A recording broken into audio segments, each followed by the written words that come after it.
વલસાડના સરીગામમાં મુસ્લિમ સમાજનો કડક નિર્ણય, ગૌહત્યા કરનારને સમાજમાંથી બાકાત કરાશે।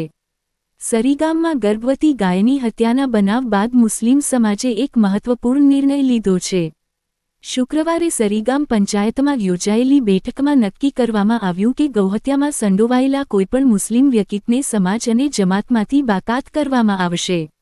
આ નિર્ણય અનુસાર, જો સરીગામ વિસ્તારમાં કોઈ વ્યક્તિ ગૌહત્યાની પ્રવૃત્તિઓમાં સામેલ હોવાનું સાબિત થશે અને તે મુસ્લિમ સમાજનો હશે, તો તેને સમાજમાંથી બહાર કાઢવામાં આવશે। આ ઉપરાંત, આવા વ્યક્તિને સરીગામ વિસ્તારમાં રહેવાનો અધિકાર પણ આપવામાં આવશે નહીં। સમાજના આગેવાનોએ જણાવ્યું કે ગૌહત્યા જેવી પ્રવૃત્તિઓ સમગ્ર સમાજની છબી ખરાબ થાય છે અને કાયદા વ્યવસ્થાની સ્થિતિ બગડે છે। તેથી, સમાજ પોતાની સામાજિક જવાબદારી નિભાવતા આવા કૃત્યો સામે કડક વલણ અપનાવશે। આ નિર્ણયથી સરીગામ વિસ્તારમાં શાંતિ, સદભાવ અને કાયદાનું પાલન જળવાઈ રહે તેવી સમાજ દ્વારા અપેક્ષા વ્યક્ત કરવામાં આવી છે।